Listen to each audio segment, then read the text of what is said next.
informed consent, and he really went better. And I will show you that. It's just a single experience, but and he was very content, and it worked. I don't know. That's no parallel experiment, but the same story. Yeah, it's interesting because they could find an increased loss of potassium and magnesium, yes, via the kidneys post-corona. That's interesting. And so this was a pretty... Tony, what do you mean post-corona? You mean after they've had the illness and then they've recovered from it? Yeah, actually recovered, but still with hypomagnesemia and hypokalemia. Really? Yeah, but just a case report, of course. Well, but that would certainly explain some of these long-term symptoms that we're hearing about. Definitely, yes. Fatigue. So the idea with the infusion was that I thought when we infuse the magnesium, we can for shortly increase the serum up to 1.3, 1.4, and this probably facilitates the introduce into the brain, and therefore I thought it might help this young guy to improve quicker, and it seemed to work. When you say 1.3, 1.4, you mean millimoles per liter serum? Millimole per liter, yes. It's something that you never reach when you give oral dose. You never reach that. No. But you can reach this with a parenteral application, and it goes down after 1 and 2 hours. But for a short period, it is higher, and this might be part of the effect. That's speculation. And Bodo, when you give it to them and they have this temporary rise in serum magnesium, not to a dangerous level, but higher than normal. Just high. Just high. No, just high, but it's temporary. Then it has longer lasting effects. Does it affect go away also? This is just a fortnight that I can overlook with this guy. It's a student. So he told me he has to learn, and for examines, also a person that I could communicate very clear. And we did a graph with like you test for pain from 0 to 10, and you ask them, in which range are you in your feeling, mental, and from the physical, and it improved through this range when we gave the infusion. I have this picture at the end of the presentation. Wonderful. Very interesting. Well, people are coming in now. I think, welcome everybody. We're gonna wait just a few more minutes before Bodo starts his presentation. Just to let other people come in, and everybody should know that we are recording this session. I'm still working with the recordings, trying to figure out how to share it and get it out to everybody, but we're moving along. And I want to have a little bit of an announcement. Next week, we're going to have another meeting next Wednesday where Andre Mazur is going to be presenting his serum magnesium values from Nancy Hospital of COVID patients. And so that ought to be very interesting for us. And then I believe it's 3 weeks from today, we'll take a week off. And 3 weeks from today, we're having a very interesting talk of an experiment in Tehran, where they have given magnesium sulfate via inhalers COVID-19 patients and measured the oxygen, the blood oxygen levels. So I think this will be an interesting talk. And I'm hoping that you'll all be there.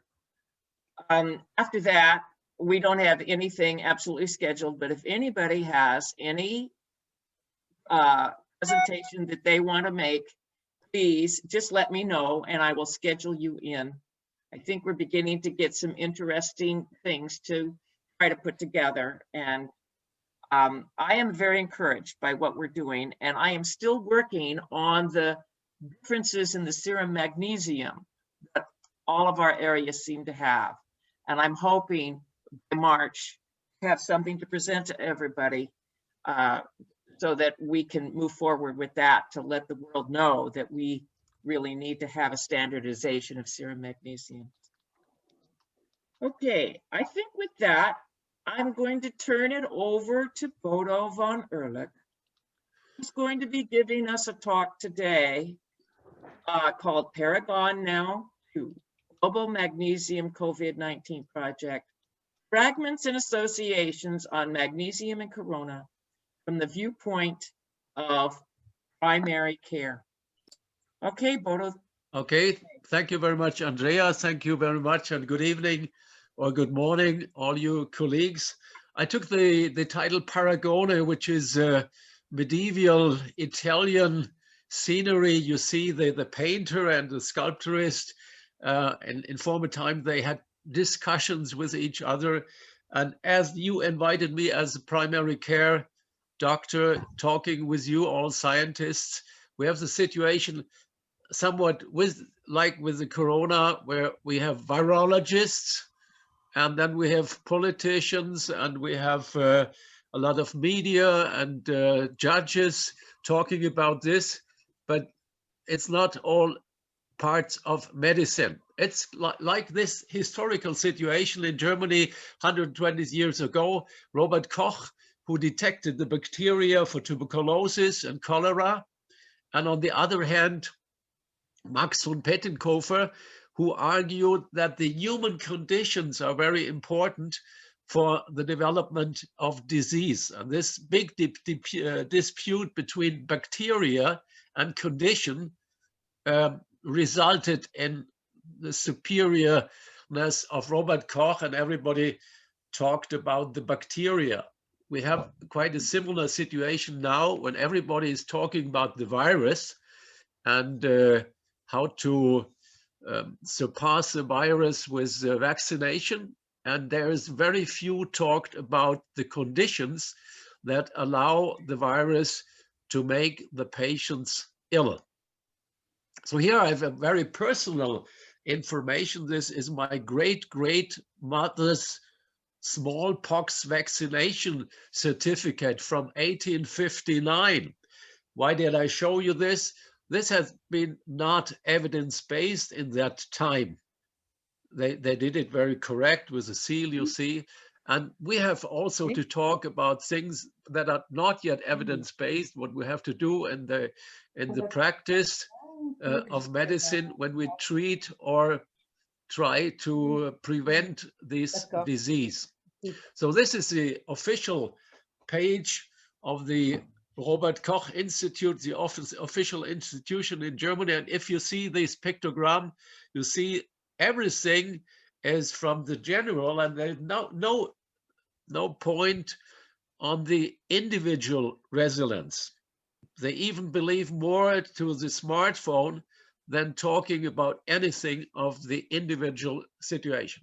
So now I invite you to my office. This is a situation, some pictures, and then we talk about more medical details.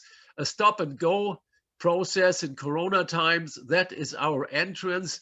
When you look in here, you have the Corona stop line, and on the right we have an installation which shows you the waves, this line like the pulse, and the hyperbolic processes that accompany our life. Additionally, the same thing, the waves depicted from an artist. So we'll come back to this subject, hyperbolic processes and waves which accompany our life. Please come in now. So before coming in, we have to make a digital checking. I did that here for myself. We do it with the staff and do it with all patients that come in. and medical office reception equipped with the progress of this year. You see all these glass windows that we installed to protect the stuff.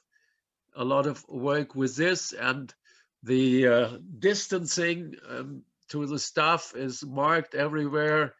And now we turn around into the analog nature. You see out of the window from the reception, it is winter time now. Right and left, you see we have these places with the minerals here to look for the people. And this is what I want to show you. This is a hand of a patient, and I suppose you always see what that is. You see the blue fingertips. That is a Raynaud syndrome, a thing. I don't know whether in Mexico or in Hawaii that exists at all, because it happens mostly in cold times. And a lot of patients who suffer from this have magnesium depletion. It is really painful, such a situation, and they come in the warm and they are relieved. These are two other hands. You see the blue fingertips here, and you see these more white hands. They all have complaints, and we, since longer times, we check them all for magnesium, and you see that 90% of them are magnesium depleted. I'll come back onto this topic. Another Raynaud cases, it's a difference between Raynaud syndrome and morbus Raynaud. The morbus is autoimmune disease that is perhaps 10%. They are not so much magnesium dependent, but all the rest, the majority, they seem to be connected with magnesium. Here, another two cases. Sometimes you see this finger is okay and this not. It's a indicating link to magnesium and vascular disease. So let us have another story here. This is the Kairos. Kairos is a mythological Greek half-god. This is a copy from the original from World Heritage in Trogir, Croatia. Why did I show you this here? Kairos is the half-god of the right moment for everything. And doing or working in the primary care now with possible patients of corona and all the other situations, you have always to try to choose the right moment for doing anything or for protecting something. Therefore, I like this Kairos, and it is on the wall in our office. Now, this is one of my assistants, and the first question you have to look and you have to remark is, do they wear the mask correctly? You see on the left side correctly, on the right side below the nose. And during the first corona period, I had the impression that a lot of people who argued, I can't bear the mask because I don't get enough oxygen, that this would not be true. And we started measuring with pulse oximetry just routinely who came in and tested for that. And actually we found that most of those who argued they have not enough oxygen, they had enough, but they were even higher, and they were supposed to have hyperventilation. And the next step was looking whether they are perhaps people who are rather low in the magnesium. And this little study resulted in this. We had the hypothesis mask intolerance and low mask compliance seems to be often associated with magnesium depletion and hyperventilation. Small number, 7 of 8 mask intolerance had normal oxygen. Mean saturation was 97, indicating possible hyperventilation. 7 of 8 of mask intolerance had low magnesium calcium. I will talk afterwards why we prefer the magnesium calcium quotient to look on it. And 1 of 8 had mild cognitive impairment, beginning dementia. We still have more of these. And here you see a graph of this situation. I may introduce you here, perhaps first on the left side, the persons who don't wear the masks correct, they all had oxygen. Here the cross is in red, high.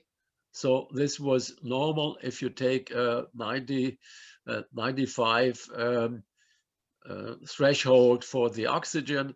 And here the points, the red dot points, that is a magnesium calcium quotient. And we take a threshold of 0.36. We talk about this afterwards. They were all low. And here in blue, you have people who wear the mask correctly over the nose, and there is no difference just from the impression with the oxygen, and the magnesium situation is scattered around. So it seems that those who argue they don't get enough air, they in reality they are people who have a lower magnesium and thus perhaps at higher risk of getting severe corona disease if they are infected. The next situation, we have distancing. You see here one of the waiting places. We try to avoid more than one person in one room. And this is just a situation where we take the blood specimen in the laboratory. We constructed such a thing here with a hole just to keep the distance when taking the blood. And this is now coming to second chapter of my presentation, is talking about vessels, about arteries and magnesium. This is not started yet with the corona situation. We did that already before. You see, in behind this big brain, they constructed that for an event, and the brain is attacked from the spears, symbolizing there is a permanent attack. What are we doing here? You see also here a glass between the patient and the assistant, the staff side. And this person has a blood pressure cuff, and here an interface. And what we are doing is we are measuring pulse wave velocity. We are measuring central blood pressure. Most patients think blood pressure is blood pressure, but there is a central blood pressure, which is telling us a lot more and earlier when hypertensive disease begins. And we are measuring, I pointed it out in red, the AIX, that is augmentation index, which indicates us something about the microvascular status of the patient. And we have the impression from working with this nearly 6 years now, that this reflects long-term magnesium status. And what has this to do with all the corona question? Now we have heard from several scientists that corona disease is closely related to microvascular complications. So there might be a link to this, and therefore I tell you a bit about this.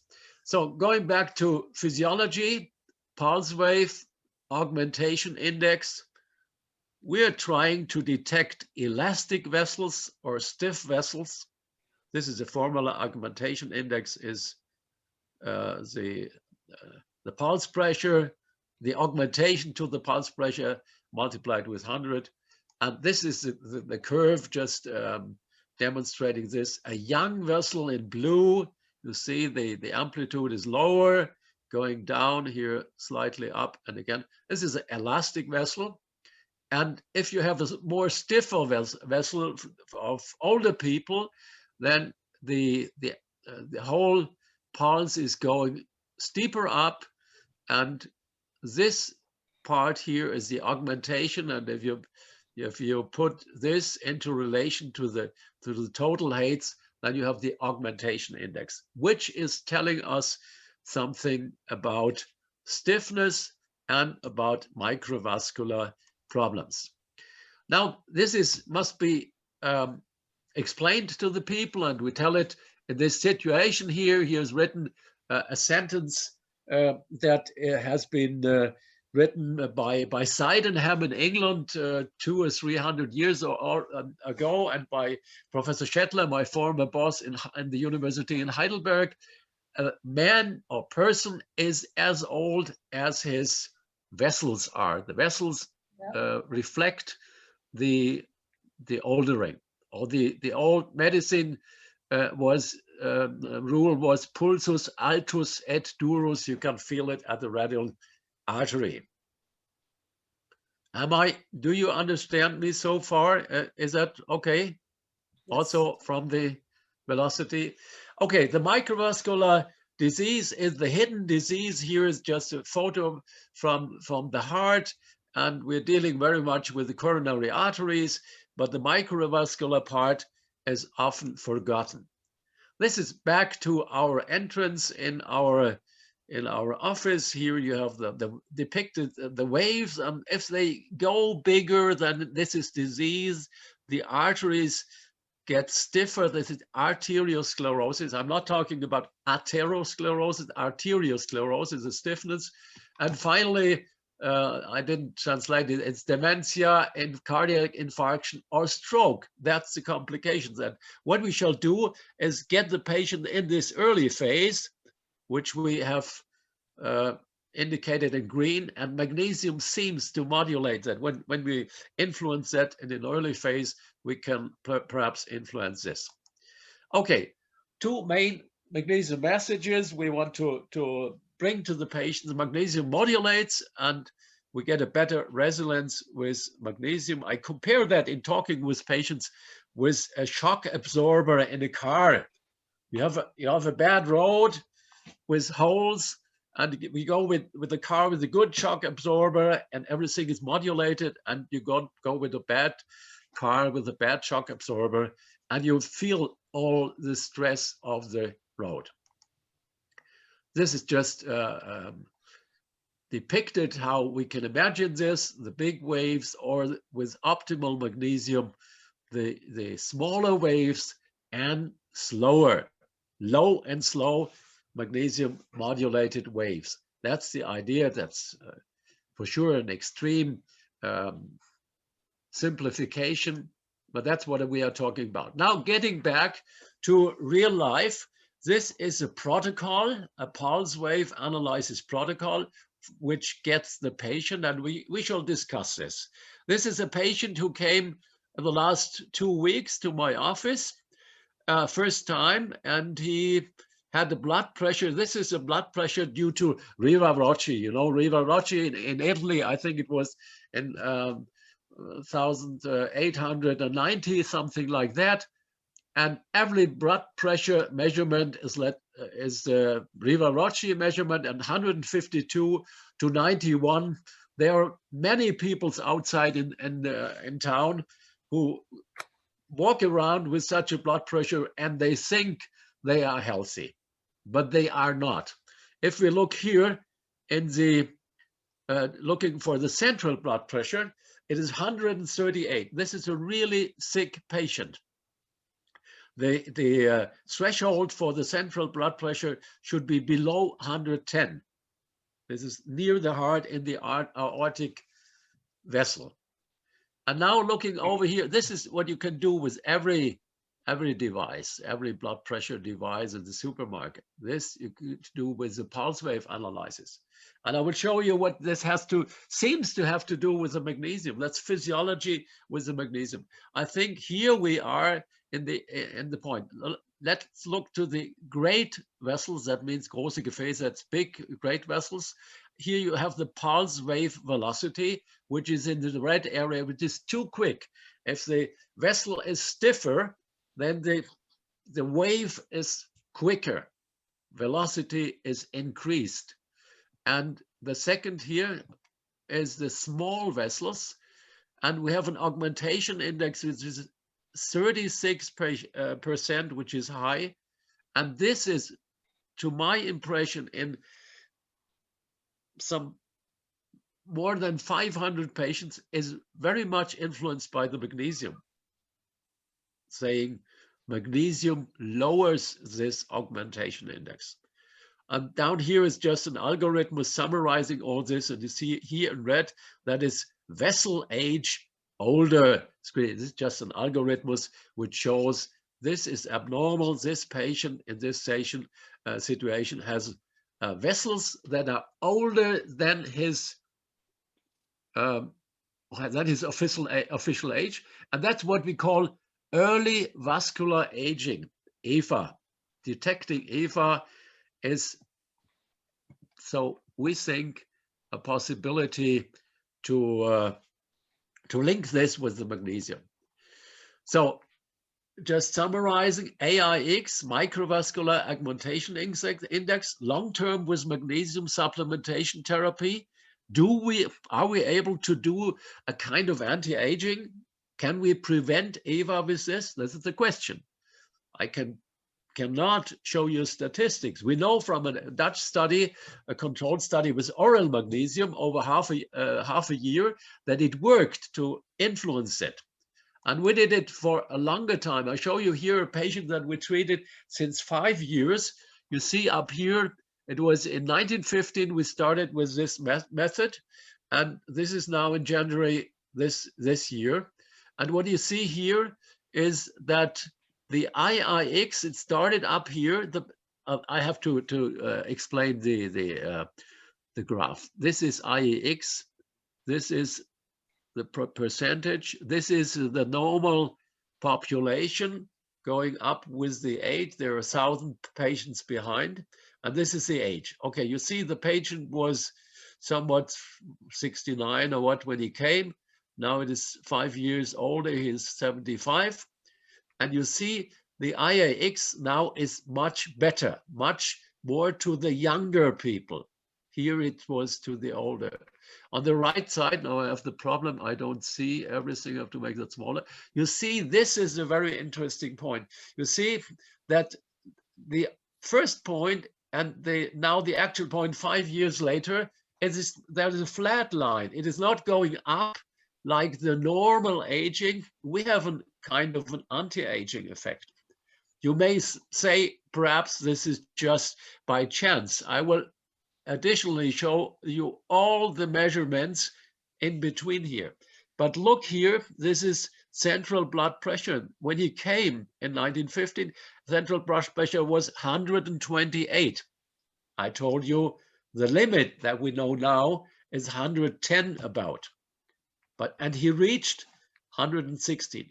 For sure, he got antihypertensive drugs on the renin angiotensin system, but he was permanently magnesium supplemented. Oh, now go to the next slide. Before you go on, could you explain what is PWV? Would you please repeat, please? What is on your ordinate PWV? What does that stand for? Oh, I'm really sorry. I did not understand. I had the problem that with the picture now. Sorry, I have to go back. Andrea, yeah. It's pulse wave velocity. Okay. Okay. PV, pulse wave velocity. Thank you for the assistance. Sorry to interrupt you. So here this is same 75 years patient, 5 years. 10 measurements overall. Yeah, that's what you saw here, all these measurements. And you see the beginning, and you see during the magnesium therapy, oral and parenteral, why it's special conditions, he got down with the IAX, with the augmentation index. And if you put a line here in the pulse wave velocity, you see it is more horizontal. It is not going up like the normal age. So you have, when you look on the age scale here on the abscissa, you have a kind of an anti-aging effect. I have different patients with similar of this. We did not yet publish and compile this. This is a very good patient because he got also the parenteral therapy. And just summarizing this, microvascular disease increases COVID risk. That's what we hear from the scientists who work with this. And magnesium decreases microvascular abnormality. This is the message I want to show with this case. Now, here is another information. This is the same patient. At the beginning, you see in 2015, and what happened in the acute phase, before the infusion and after the infusion. You see the central blood pressure goes down as expected. The pulse wave measurement is slightly affected, not much. And here, this is inconsistent. Some patients go up, some go down when you measure them before and after. The plasticity of the vessels seems to be different. Now, the background of part of this is this paper published in 2018 in European Heart Journal, and they found out that blood pressure variability is linked with the risk of cardiovascular events and deaths in patients with hypertension. So it's not the mean of the blood pressure, it's also the variability that influences the risk. Down here, I have two cases, different patients. The one is a 24-hour blood pressure with low magnesium case. You see these mean blood pressure and the extremes going up and down. And this is a high magnesium case. I also know, please always remember, I'm primary care practitioner. I cannot serve you with the statistics, but I don't know any paper who would control this with the statistics. It would be quite a simple thing to control this and might be a very good argument for treating also the hypertensive patients. We know that they profit from magnesium, but this could be an additional argument. So my proposed message in connection with this is to detect and detect magnesium-associated early vascular aging, which I think is rather promising. And the second, I took out the paper of Mario Barbagallo and Guerrero Romero, who published this just at the end of last year, detect early immunological aging. We could perhaps call it IEA. And this immunosenescence seems to be also correlated with magnesium depletion. What we need is proof of principle studies. And here I wrote you a sentence of a person, Karl Lauterbach, that is a politician in German who is in health policy, and he's epidemiologist. And in these days, just 3 days ago, he stated in the public in Germany, COVID-19 is a disease of the whole vascular and immune system. And if you look back now to what I said here to you, then it seems to be very interesting if we deal with magnesium in correlation with COVID-19. So we are back. When you remember of the beginning, I showed you Max Pettenkofer from Munich 120 years ago, who argued that the condition of a patient is also very important concerning the outcome of something that happens with any germ, in our case now the virus. This was my initial picture to Paragone, and the individual conditions that I dealt with now was EVA, early vascular aging, early immunological aging. So back to our patient who came in with the blood pressure elevation and the high central blood pressure. The magnesium was surprisingly normal. Magnesium in serum 0.87, calcium normal. Nevertheless, the quotient, magnesium calcium quotient, both in millimole per liter, to my opinion, is slightly low, a little liver abnormality. And look here, the AIX was high in the central blood pressure pathology. The misleading narrative of the patient was, doc, can I solve this with nutrition or with sports? That's what many people think. but this is really impossible. In such a situation, we have to make a treatment. I think I could persuade him to take antihypertensive drugs and magnesium additionally. We'll see what happens going on. So persuading the patient is a very important thing. That is a look from the patient side on the table, also a glass window before now here. And normally I would like to let the patients feel the haptic process. I'll try to show that to you. I lost my own picture on the bit. I try to show it and you tell me whether you see it. Do you see that now? This, yes. can you see this? No. Okay, I try to give them a haptic communication, just feeling that you can, a healthy vessel you can press in and the others are more stiff. This is how we demonstrate them the magnesium. We use this magnesium calcium quotient, which should be in the range 0.28 and 0.4, always using millimole per liter. And we tell here, I wrote that down here because if you don't use millimole per liter, these numbers would be misleading. There are some patients who reach up to 0.45. And I tell the people, man is not a throwaway battery.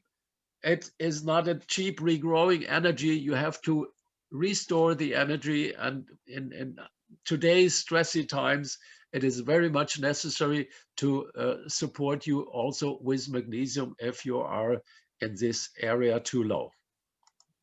Okay, this was an older picture of this. So improved magnesium, the compliance in the corona epidemic.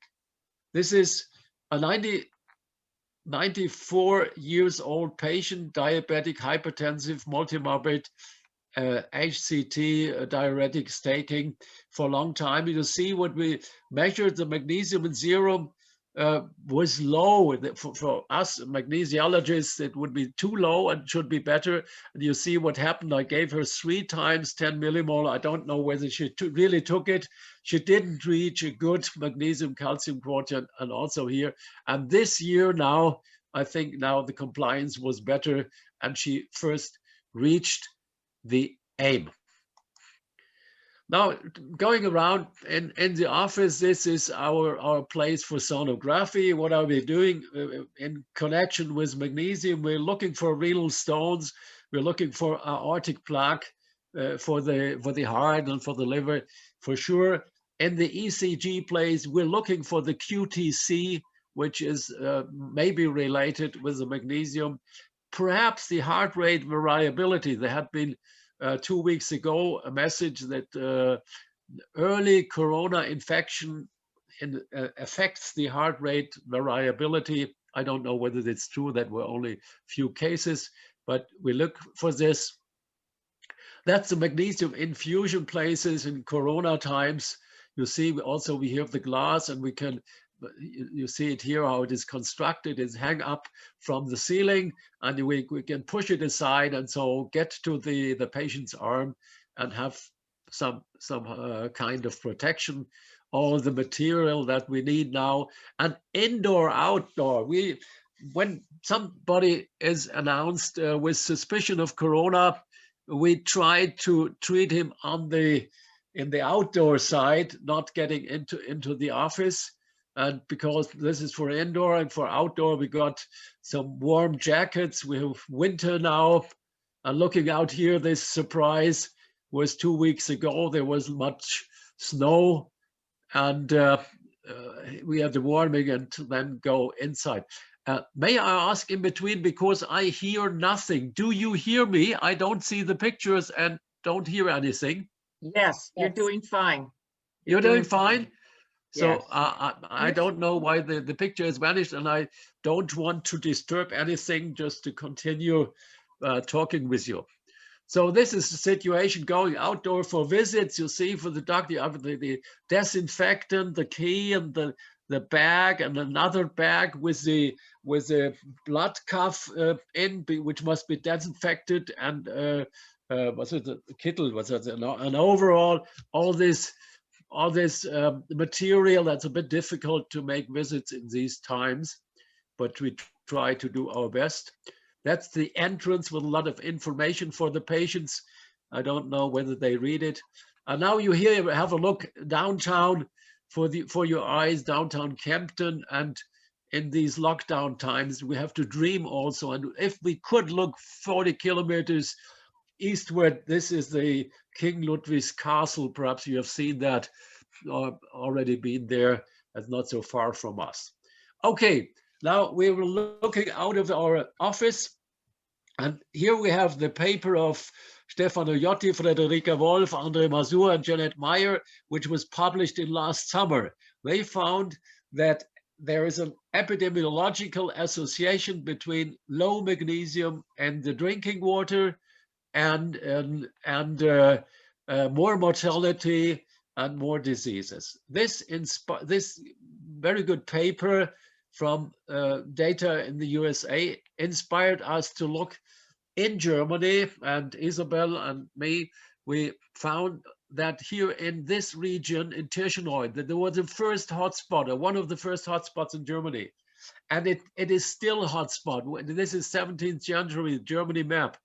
It remained hotspot, and we could find that there is also drinking water very low. It is only 1/10 than drinking water in Munich. So I think this was a letter to the editor, to Magnesium Research. This is also an information that the epidemiological idea of Stefano Iotti and co-workers is true. So let me assume here, magnesium provides adequate reaction on physical stress, on psychological stress, and on disease stress. That's something what people often do not understand with stress, that disease is stress, and this might be very important in case of corona, severe disease stress. And if you have chronic magnesium deficiency, this reduces adequate reactivity. It reduces, we have seen, the vascular reactivity, which is shown by IAX and pulse wave. This might have to do with migraine. I have only several patients measured in acute migraine, and they have higher IAX in this phase.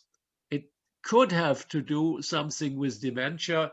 We have already presented some data when I think it was 4 years ago at the Rome World Congress.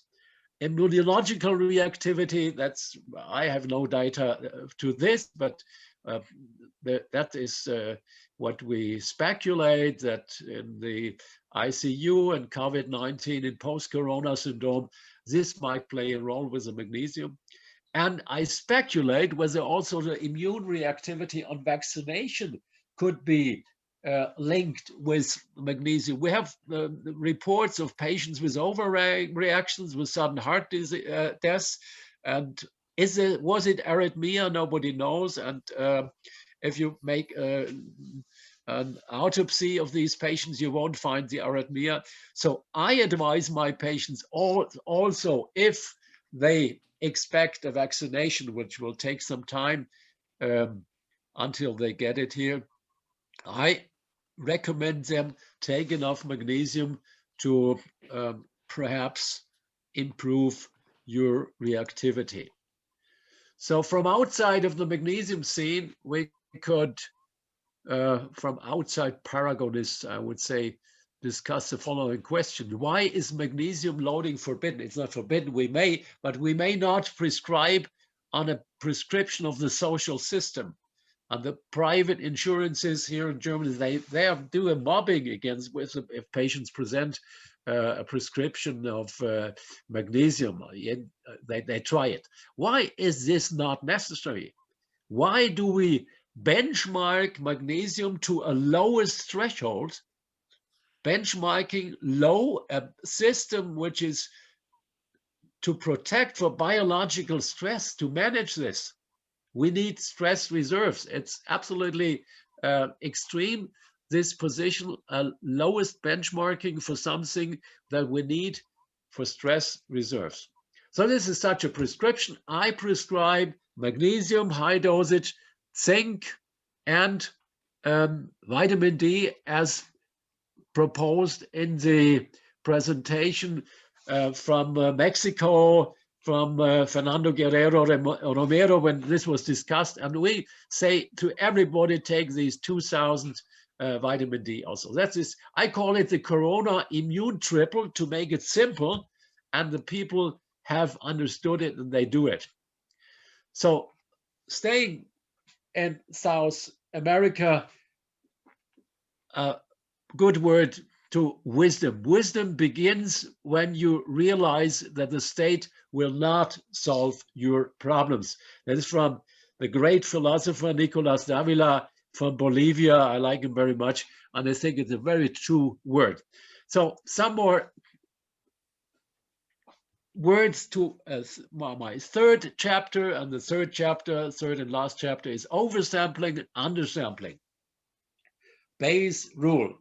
So oversampling with PCR testing for corona, that's what a lot of people say. They say we test them and we find people who are not sick, who test positive. I don't want to go into this discussion, but we have a protective oversampling of diagnosis to protect others, or primarily to protect the system or the economy.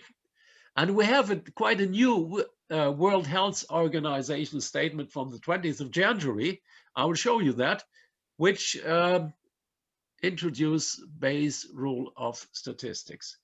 And we have an undersampling, which is not a topic of discussion, an undersampling with magnesium serum testing. We have much too little testing to find all the patients who are low. We have a restrictive undersampling of diagnosis, and this, to my opinion, hurts the individual. If magnesium deficiency is a cofactor of killing, of severe disease, then undersampling of a highly prevalent condition, magnesium deficiency, among the corona-sensitive population, the elderly, is critical. And avoiding magnesium deficiency preventively and choosing a method that avoids undersampling, and I think magnesium calcium is such a method, would be mandatory. So this is just a short glance at what the World Health Organization published on 20th just 1 week ago. And they told us, I wondered why they did not publish this before. Where it reminds the IVD, in vitro diagnostic medical device users, that disease prevalence alters the predictive value of test results. As disease prevalence decreases, the risk of false positive increases. Important information. I'm not a statistician, but this is very important for our discussion. So back to our personal cases. Sorry, I have to push away the telephone here. Thank you. Inspiring long-term magnesium and magnesium calcium. I try to compare these two parameters, magnesium in serum and magnesium calcium. Magnesium ionized is impossible in the practice because you need an equipment which is more expensive, is not possible. And this proved to be effectively. Look here, we have a patient, 17 years documented. It started 2005. And normally most doctors would have said, okay, 0.8 for magnesium. You need not give him the magnesium. And I did. He had a lot of complaints which were associated. We started with 2 times 5 millimole per day. And slowly he kept in the green, in the normal range was the magnesium serum, but the quotient was, in the beginning it was low. You look at this high calcium in serum. He was under permanent stress, and now going to last year, he is lower with the calcium, higher with the magnesium, and the quotient was good. We're now treating with 25 millimole per day. And he's doing much better.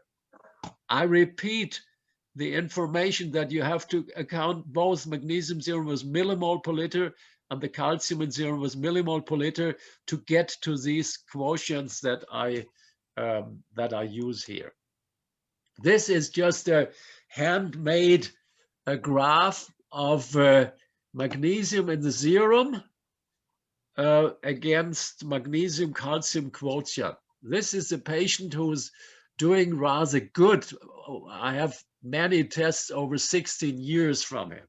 And you see, you can put a line through this, and we have to explain the cutoffs. This is 0.85, that what we magnesiologists would now explain as a cutoff, but the laboratories and the public doesn't do.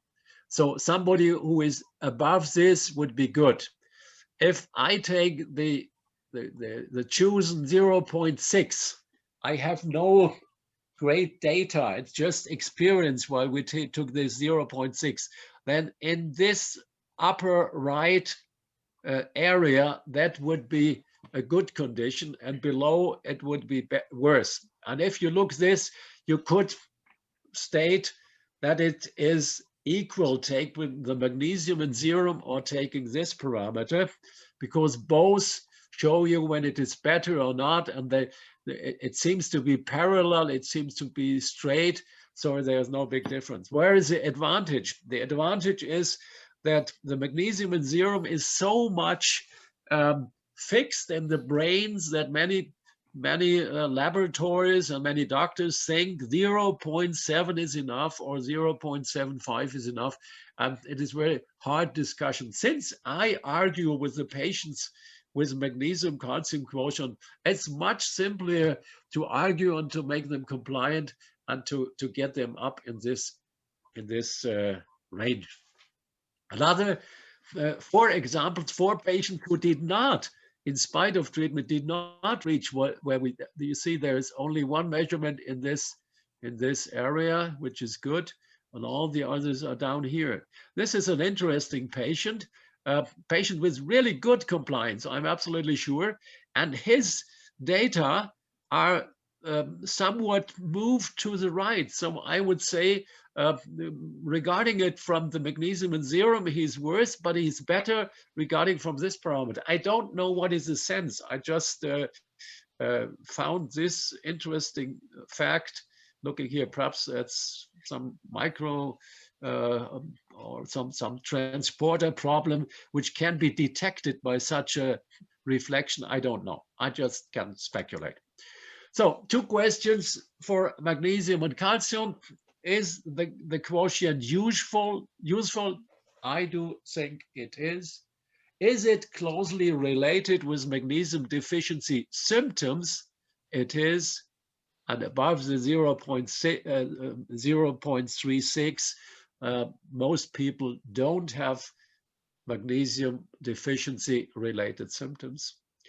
And is it able to tell us magnesium therapy is warranted? That's the questions which are still not generally answered. Professor Porter from Graz was the one who inspired me years ago to use this parallel, and it seemed to be useful in everyday practice. So here you have another patient, a very interesting patient, because I accompanied her 25 years. And when she came, she had this kind of hands.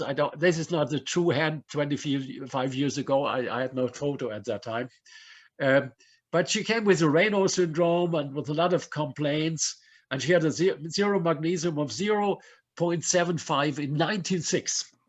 And retrospectively calculated quotient was here.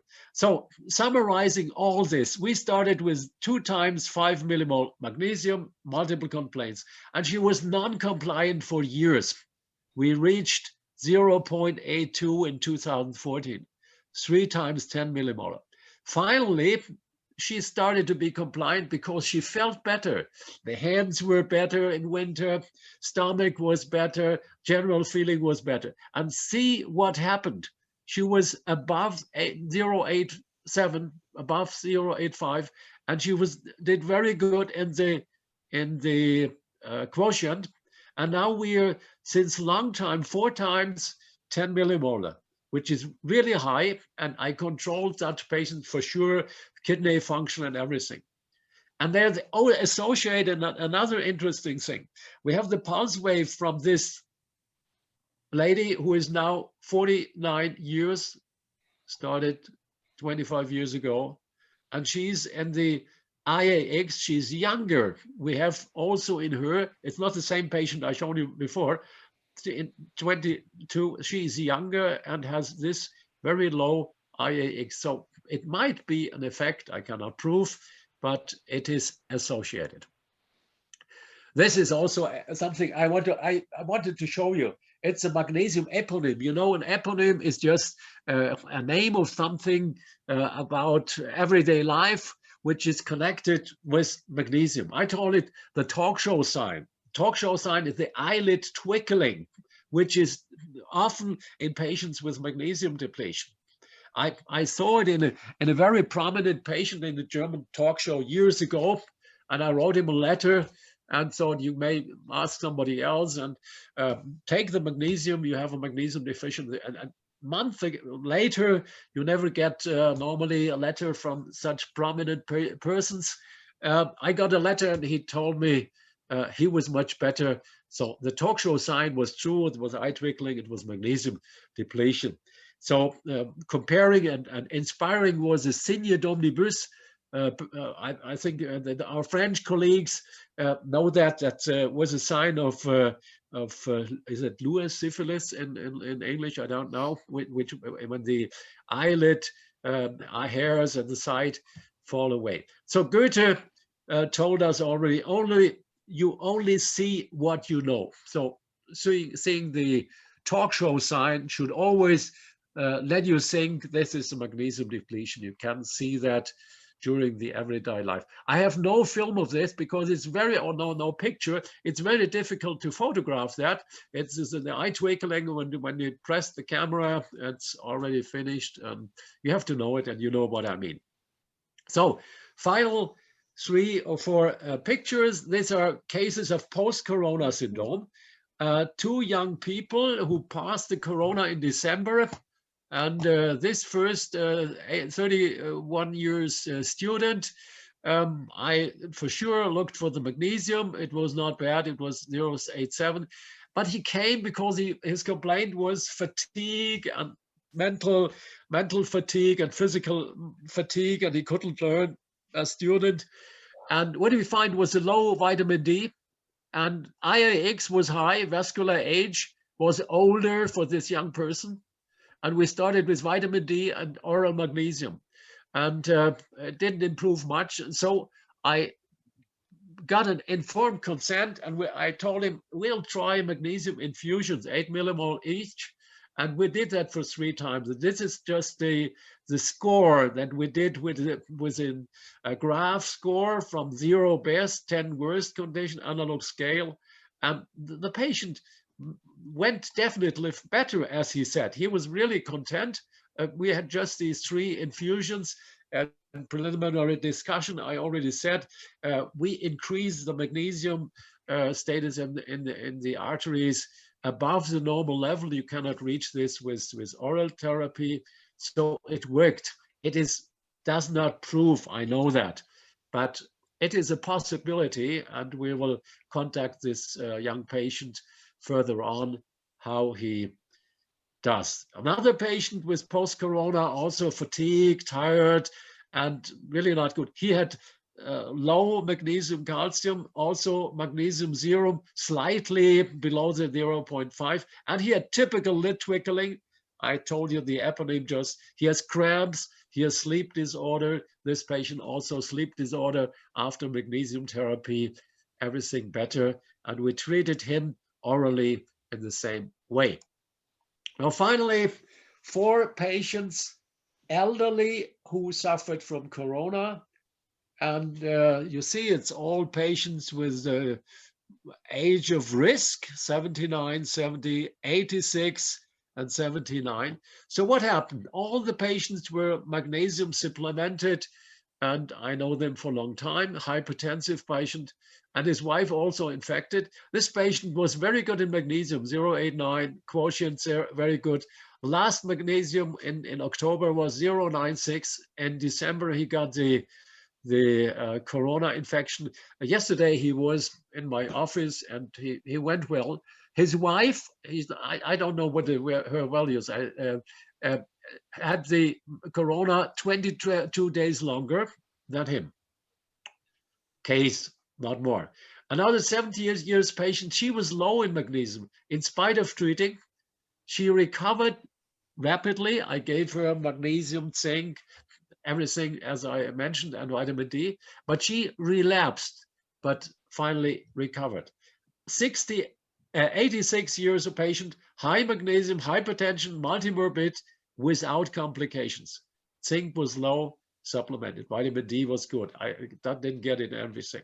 And this is another patient who got the corona during the stay in Turkey. She had permanently, with good compliance, 2 times 10 millimolar magnesium, good magnesium, and she also recovered very good. So these 4 elderly fit into the message that high magnesium can be good. So this is finally looking back to our beginning. A book, I can show it here, the original of this book here. You see it. This is a book from 1798, and it is from famous Dr. Christian Hufeland. Hufeland was a personal doctor of the poets Goethe, Schiller, Wieland, Herder, the philosopher, the Duke, and the royal family in Prussia. And his book was in 1798. This is a book. It was to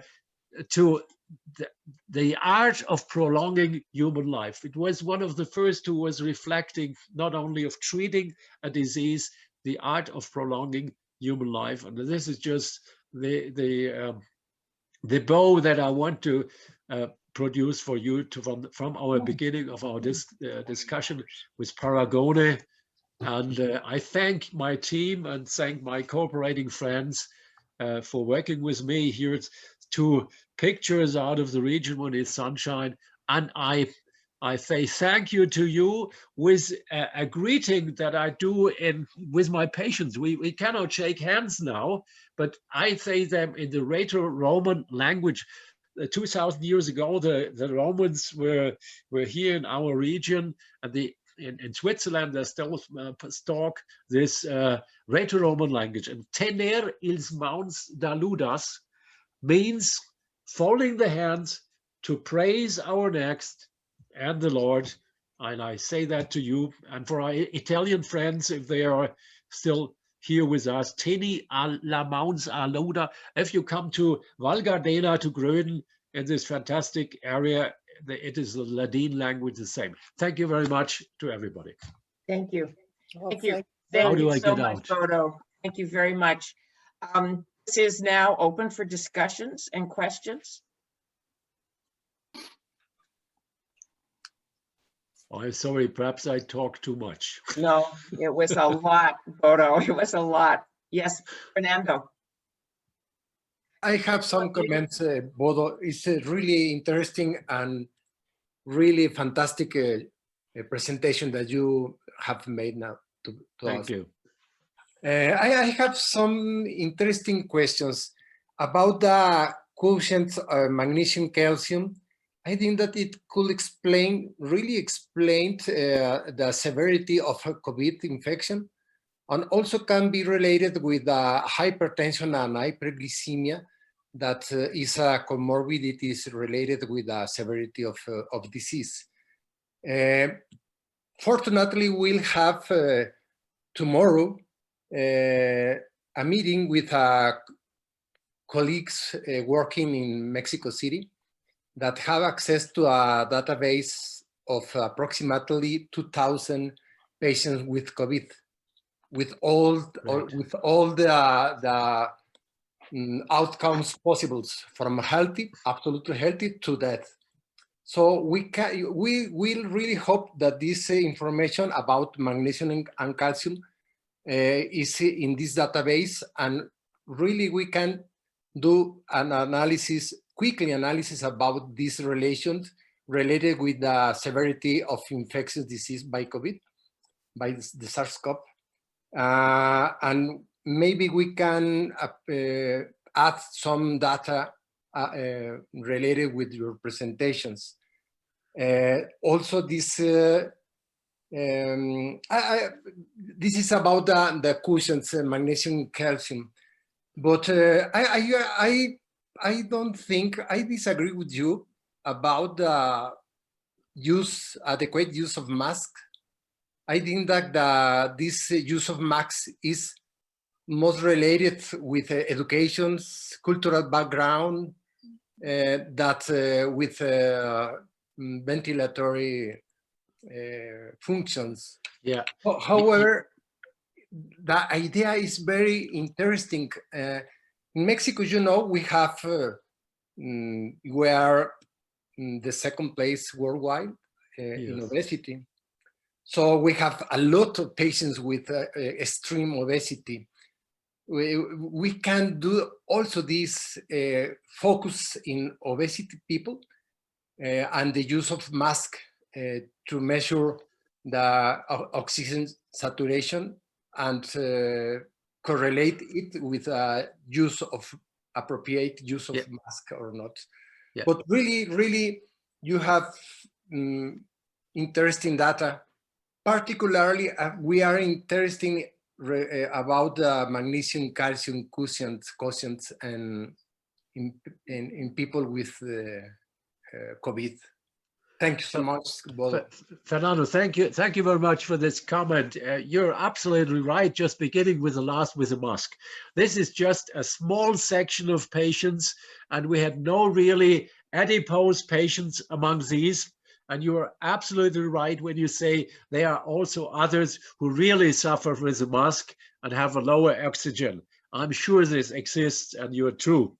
You have seen that it's a small number, and it was just the inspiration with these middle ages or younger people who complained about no oxygen and who were hyperventilating. It's just one segment of the problem. You are absolutely right commenting this. Thank you very much. And the second is the magnesium calcium quotient. I showed that there are a lot of patients high threshold magnesium if we use a high threshold zero magnesium. But there are in the corners sometimes patients that we additionally identify with the magnesium calcium. That's my idea. And therefore use it parallel and try to bring all both parameters into a good condition. And if we have such an extreme disease like corona, with an extreme disease stress, then we should be alert to have both parameters in optimal condition. But we don't know. With your big numbers, perhaps we know more about this afterwards. Okay. Yeah. Thank you. We have the meeting tomorrow. If these colleagues from Mexico have all the data necessary, all the necessary data to analyze the quotient. Interested to hear from you next time. We'll contact you for participation in the paper, of course. Thank you so much. Thank you. May I ask something? Bodo, thank you very much for your perfect presentation. I have a question with regard to your connection with regard to what you mentioned between Tirschenreuth and magnesium in drinking water. What you showed is that there is a high incidence of viral infections. Yes. It would be also interesting to see if there is a difference in areas with high and low magnesium, not with the incidence of infection, but the incidence of diseased patients, not just the infection, yes, but the yes, severity of disease. I fully agree that what you mentioned, that the surrounding and the milieu is important if you become sick after an infection or not. And you're totally right. We are only talking on how to avoid contact with the virus, but we should much more talk about the situation that that decides in a person if he or she gets sick when having contact to the virus. And magnesium is important. Well, my hobby is acid-base metabolism, and this might also influence that, and vitamin D, and so on and so on. And especially with magnesium, we could differentiate between low and high magnesium areas and COVID incidents, not just the infection, but the disease. Yeah. Perhaps hospitalization rate. Sorry? I was thinking, like you say, hospitalization rate of the area. Yes, something like that. Yes. Yeah. Yeah. Yes, I would also agree with this. You're absolutely right, Jürgen, that was just an initial glance on the problems, and what you said, it sharpens the sight on the problem if we look for the disease. And what we also do in informing the patients, we did the same proposition to look for the acid-base situation and to supplement the patient's basis. We did that also. We don't know the final data. I remember you told us that after First World War I, there was the Spanish influenza. There were data connected with this. I think it is okay. We have to do, in practice, we have to do everything that we think is possible. That also if it is not yet evidence-based. Thank you. Thank you. Jürgen, Andre. Sorry if I may. Today there was a paper, I can find it and send it to you. It came from United States about the drinking water and studies about mineral supplementation from drinking water to people. And they see huge bias to do it among the people who are elderly and in senior houses, just because they are all supplemented by Dasani containers. So this is the Dasani water. And of course, they included these people to studies. And it has nothing to do with local sources of the drinking water. I mean, many of these people just drink water from what is supplied in these houses. And this was a big bias. So actually, these guys, they discussed how hard it is to really do something with data which were gathered together in such a way. So this is just, you know, like, this might be not the situation in Germany, but it was in the United States. Well, you know that Ragnar Rühlander, he did these kind of studies, and you can see the magnesium supply with your local water, and there were connections that were quite nice. But this was Sweden and Germany, and of course you have to make sure that in these areas people really drink the drinking water that is local and not mineral waters from around the world, or deionized water or something. Right. Andre, you had something. Andre, could you, I don't want to have you drop away. Thanks. Thank you very much, Bodo, for your talk. Very excellent. And sorry, we can't hear you. Can't hear you. Can you hear me? The microphone. Microphone. Can you hear me? Yeah, better. Better. Better? Yeah, okay. Some trouble with the connection. But Bodo, about your patients, do you use mainly your patients, or what is the proportion of patients receiving calcium channel blockers. Did anybody get that? Did you hear it better? I only calcium channel blocker. I did not understand more. Sorry. Oh, I'm very sorry. Because some hypotheses about the role of the calcium channel blockers to stop the COVID infection. And is the proportion important or not in your patients? Andre, are you asking for about antihypertensive medications in his patients? Okay. Yes. I thank you for it. For sure, every patient with hypertension was treated with the basics, which is a drug from the renin-angiotensin system, be it ramipril or be it candesartan.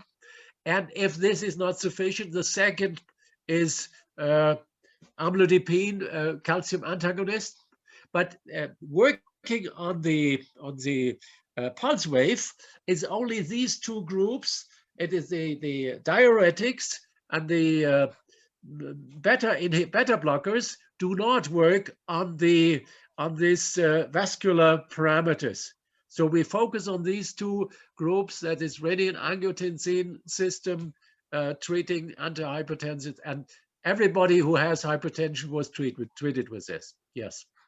Yeah, because the magnesium is considered as the calcium channel blocker, and so for some calcium channel blockers is some little evidence, for example, for diltiazem, possibly block infection, and probably high magnesium could help to as a channel blocker, as a calcium antagonist. Andrea, can you transmit, because here I couldn't understand. Right, Andre, Sorry. it's very difficult to hear you clearly. I'm so sorry. Maybe you could put your question quickly into chat. Okay. Into chat, yes. Into chat, and chat to everybody, and we can all see your question. So the next time, okay. Yeah. That's good. Now, Martin and Jürgen, you were talking about water supply. And I have a different question, because what we have problem now with the patients, but then it seems that COVID, I don't know if it's a virus or whatever it is associated with, is causing, well, they call it a syndrome of sudden blood pressure drop. So this is something yes. And actually many of these patients, they have to be put off the high blood pressure medication, because actually the diastolic blood pressure drops dramatically down to 50, you know, and then the of course the heart, the outflow of the blood is compromised, and you know, so these are serious situations, and we have now 20 patients who got IV, and they all went through the COVID. So and they've been really severely affected by the disease. So they've been in emergency in RO unit, but so I'm now convinced that magnesium supplementation, no matter what the value at the beginning is, because all of them were high in magnesium when we measured blood magnesium, that they've been all about 0.8. Well, so I believe that the IV, regardless of magnesium value, helped them somehow. Yeah. But actually, there were the situation when the blood pressure really dramatically dropped, and then magnesium was doing actually harm. You know, so one has to be in interpretation, you know, like to make the very clear statement and guidelines. I think regarding magnesium, it's going to be hard, because this is something what people didn't discuss. We as well didn't know that it may happen to these patients, that the blood pressure will oscillate so badly. Yes. And it's not that it's in some patients, actually all of these severely affected patients, they suffer from this. So it's very hard to stabilize the blood pressure.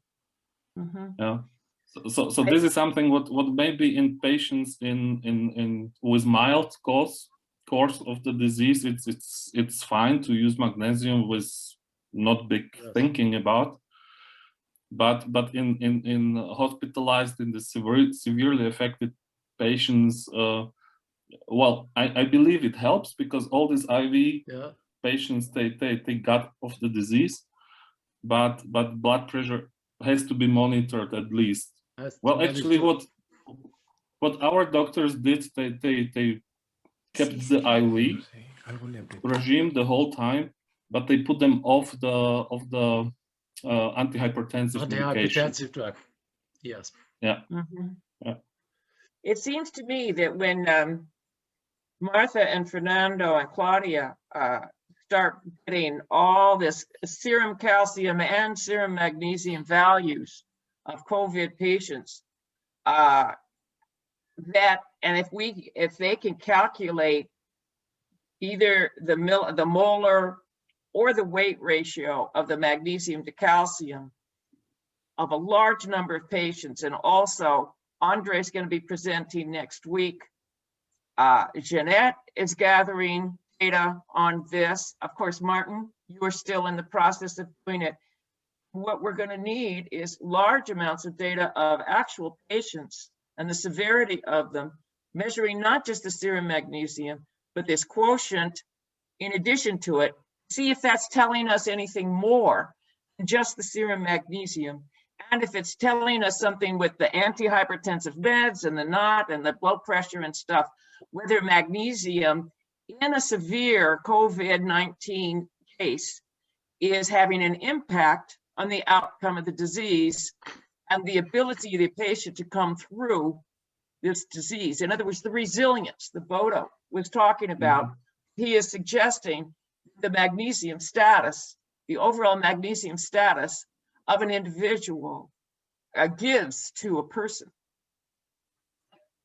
We're going to have to be very careful about the units that we use in calculating this ratio, because remember that serums are measured in weight ratios, milligram per deciliter, and in molar ratios, millimoles per liter. So the ratio of magnesium to calcium in the weight ratio, well, the same actually physiologically is a different number than the molar ratio. Yeah. And so we're going to have to be careful about that so that we can compare on a global basis. Yeah. And then the second thing what you was talking about was this WHO, which popped up just a few days ago, the recommendation about false positives. Actually, now there is a serious call for careful interpretation of positivity of the patients. That what you said, that actually the lower the infestation of population with infection, the higher probability of the positive outcome of test, false positive outcome. This is statistic. This is true what you said, but more troubling is that they officially stated that everybody or every test, normally they run 35 to 40 cycles. And they said every positive tested after 30 cycles has 80% probability of false positivity. 80%. That's much. And we just look at the patients what is the proportion in our tests? And actually, I would say 1/3 to 1/2 of them are coming cycle 32 to 38. So among these patients, we have tremendous amounts of false positive. If they say that it's 80%, it's a horrible number. Yes. Then one have to. This is not to scare or something. This is just to set up internally very strict threshold. What is acceptable for you? Yeah. What you then say? This is what I'm going to put into my study, because if you have so many false positives, we have for example a lot of people who has no symptoms of COVID whatsoever. They are just positive. Yeah. And then when you talk to these people, actually we have now one lady from Parliament. She was stupid enough to even wrote tested positive today CT38. So you know, after 30 cycle you murder the primers. Actually, they just desperately sit wherever they have place on the DNA. So I think one has to be really careful. So this is the more important message from the WHO. This interpretation of the positivity than these small numbers. And I think Janet and everybody who works with the PCR will agree that it's becoming a problem now. I agree. Thank you for commenting this. This is one of the reasons why I do not believe to the numbers. You know, every night in Italy, you have every evening, actually, around 6, you have the numbers of infected people. First of all, infection is a non-correct word, because these are the people positive to the molecular test. And I perfectly agree with you. There are, I mean, too many variables. I don't believe to the test. I think it would be probably more appropriate to use the antigenic test. Yes. The problem is there or not, but the RNA of the virus can be there even if the virus is not there any longer. So, I mean, it makes a major difference. Yes. We know if the virus is there, then look for the antigens, not for the RNA. Yes. And you know, like Slovakia is becoming now very famous for so-called COVID automat. So actually the whole population of a country, if you want to go to work, you have to go every Saturday for antigen test. So actually everybody who is working, who go to school, the children, they do not do the nose swab, they are doing spit test. So we are like heavily tested population, and they calculated 36% false positivity of this test of the antigen. But now we are testing Siemens. Siemens released the new Antigens Test, and they improved the sensitivity to 100%. So actually, this is the first test that really claims sensitivity 100%. So actually, when this is combined then with PCR test, you can be really sure that the person is more or less positive. Yeah. So this is just to say about if you plan any studies, one has to be very careful now, because I think even the people now, if you want to publish, will demand more and more to see that really the stratification of the patients was done correctly. Because a lot of papers which were published by now, I understand it's emergency and so on, but you would call it under normal circumstances rubbish. Yeah. So this is the cause. Actually, you're absolutely right. There are papers that are really embarrassing. I mean, I would never, ever submit anything like that. So I agree. Yes, but we have now super scientists, you know, they have 10 papers a month. So this is, for some people, it's cool. Yeah, right. Anyway, just to update all the community and Andrea in particular, because she was so kind to mention me. Before joining the meeting tonight, I had a talk with our national infectivologist who used to be my director until last month, Professor Galli. And so we finally decided that maybe a student, no, actually an intern will go through our database. In my hospital, they have 600 people, half and half in intensive care or not in intensive care of the second wave. And we will also check the clinical records of the patients of the first wave. But in that case, I mean, we are talking about the very heavy time in March and April. And so we only have IQ patients. But it looks like finally we are moving the first steps. So hopefully before summer, I hope we have some evidences. So in general, I trust more the data from the second wave for several reasons, because we knew more, and also the therapeutic regimens that were completely different from the first wave. In the first wave, even in the hospital, they were using the first drug they could find. So, for instance, they used a lot the monoclonal antibodies against IL-6, which has never been used in the second wave. So the therapeutic approach has really changed a lot.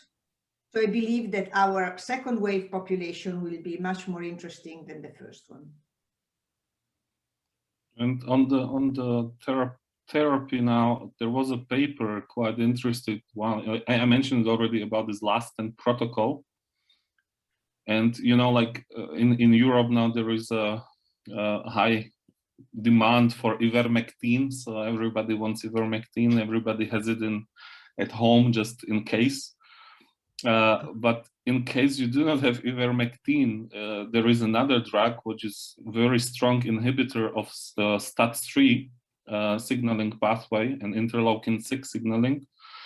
So they say it's very strong for the cytokine storm prevention, and it's pentoxiphylline. So in Slovakia, it's sold as Trental.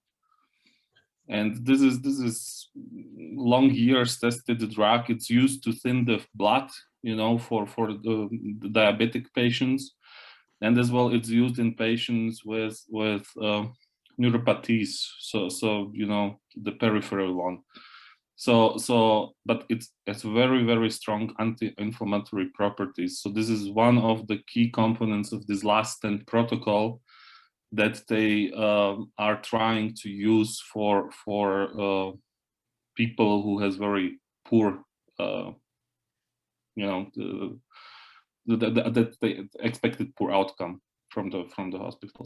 So this is something maybe to look at for those of you who are clinicians, and they recommend it as well as a prophylactic. So you know, to prevent the patients to progress to worse. So yeah, the name is last stent protocol. So there are 9 substances recommended to combine to administer to patients.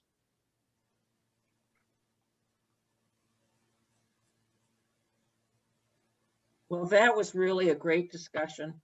We've been going for an hour and a half now. I think that's good.